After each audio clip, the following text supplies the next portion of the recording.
So, good morning! Meron tayong bit-bit dito na kinayod na lubi or niyog. So, 15 pieces. Siguro sa swimming pool to guys. Ipapakinis niya sa swimming pool. So, tara na at kailangan niya to ngayon kasi maglilinis siya sa swimming pool. Kaya, thank you, Beb. So, very early in the morning. Katapos ko lang maghatid kay Diday. So, napakaaga nag-chat sa akin. Papabili daw ng kinayod na niyog. 15 pieces. Akala ko nagjo-joke. Link ko para sa ano to, sa tiles to. Para mag-shiny siya ganun. Okay. Nilawid. Okay naman yung suha? Okay rin naman ang yan. Namin nun siya. Realize naman niya alam yan. May itlog? Itlog? Ano may itlog eh? Ano lang bili ay?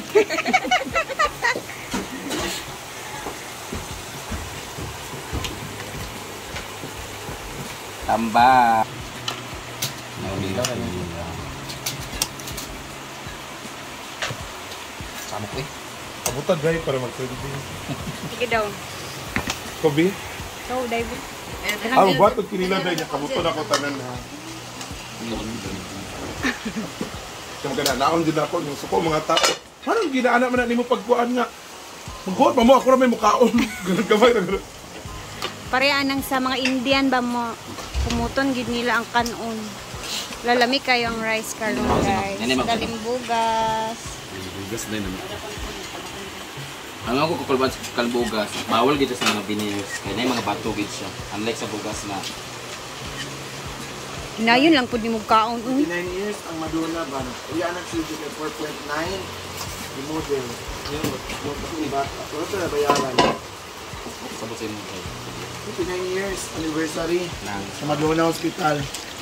sige model. Yan model yan. Abi og 29 years si Madonna. Ko sabot si Madonna na model CG. 39 years.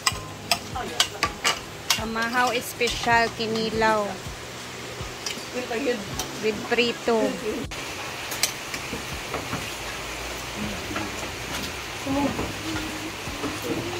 Really?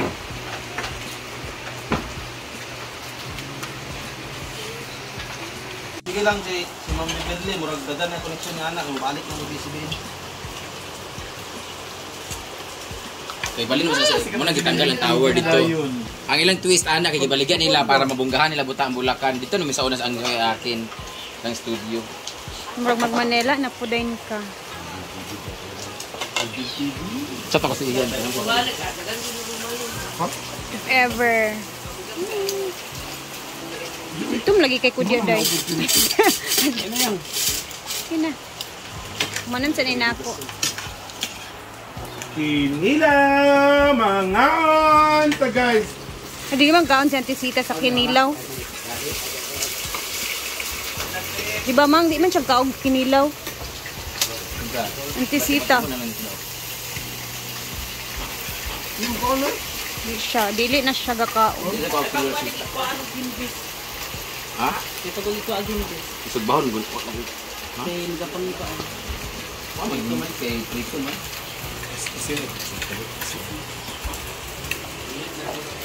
Pag-isip mang good. Naunta guys, kinilaw guys. Admit kayo guys oh. Ang kasi kinakit sa deport, kinangin mo nang kinanglan. Aya sa balihon kung Basa manggod siya. Basa. Ano ba? Ayan, kinuha namin yung gata sa kinayod na niyo. Kasi ito yung pang-post nila dun sa swimming pool. Ito naman ang isasahog natin sa ginataang gulay.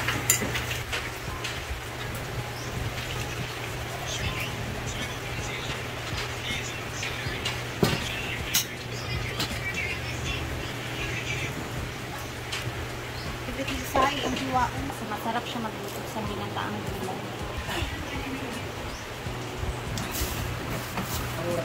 buta man sa gata na pumutol.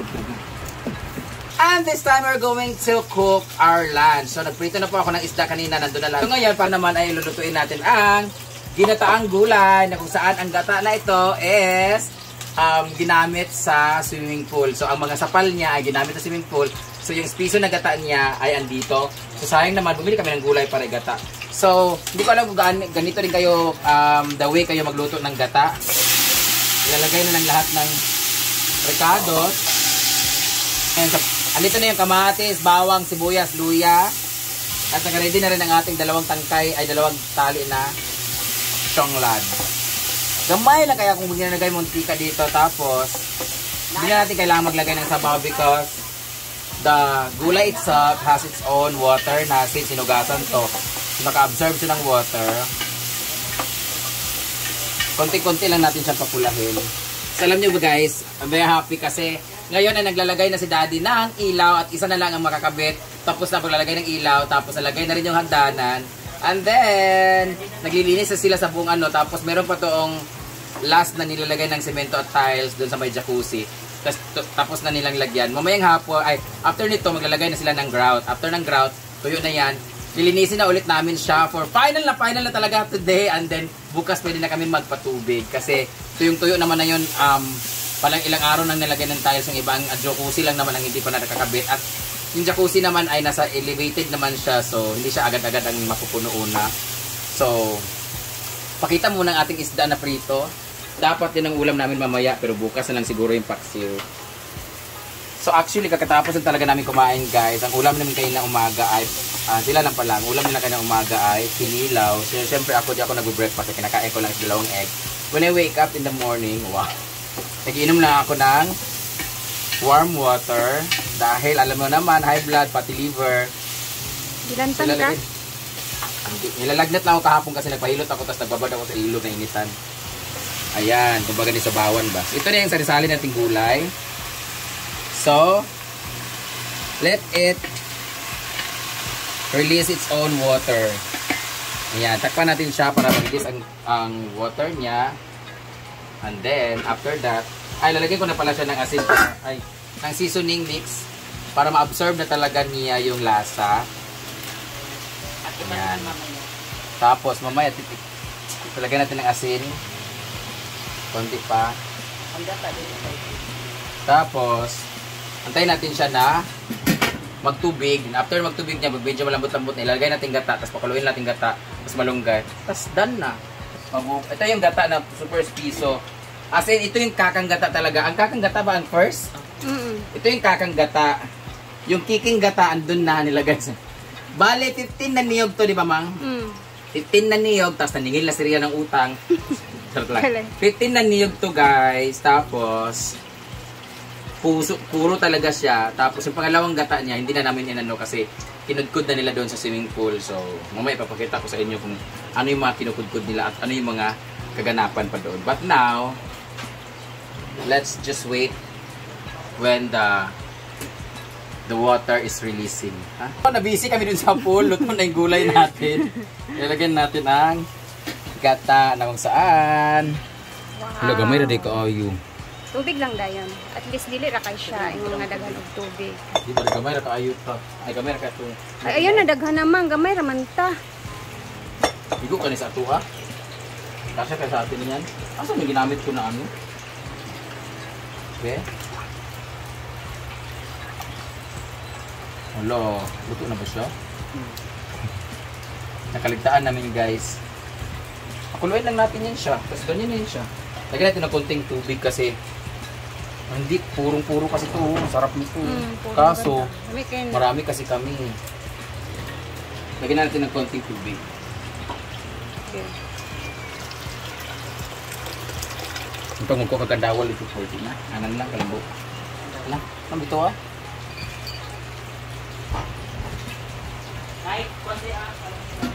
May malunggay na lang at saka yung 5 fingers. 1, 2, ready, go. So, tingnan natin kasi kumukulo na siya. Oh! Kita nyo naman guys. Talaga namang ready na para ilagay ang ating mga leaves. Vegetable leaves. Ayan. Oh! Very, the design is very malapot-lapot. Ilagay natin yung aming talbos ng kamote na may kasamang sabon yata to. Wala na. Talbos ng kamote, and then ilalagay na rin natin yung malunggay para magsabay na sila sa pagkulo. Malambot na kaagad. Then, let it simmer for a couple of hours. Minutes lang. Ayan. Pwede ko nang takpan to tapos. Ay, huwag ko na lang takpan kasi pag tinakpan ko malalata siya. So, anong oras na? 11:47. Pagkasabi man yun to na. Okay. So, tikman ko muna siya.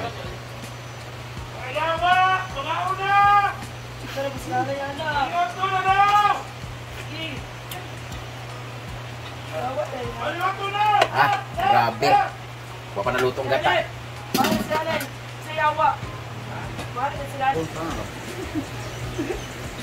Let's go.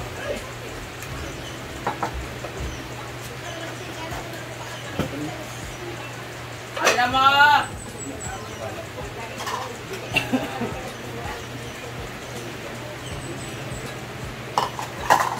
Mga tayon. Mga tayon. Ano si Dayo? Mga tayon garod. Imangan tanan na, Jo. Mga tayon na, Jo. Kalimbugas na, Jo.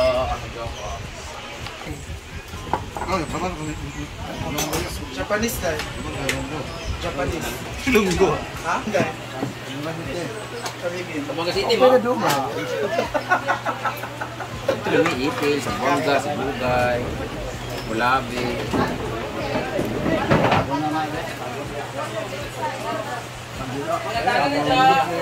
Pop Jana. Ito si Jana. Kasi masunod mo kay Kapuna.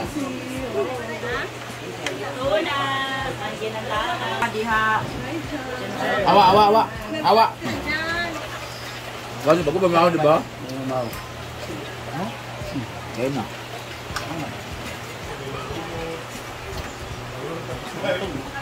Darap, hindi sila kayo. Namaya.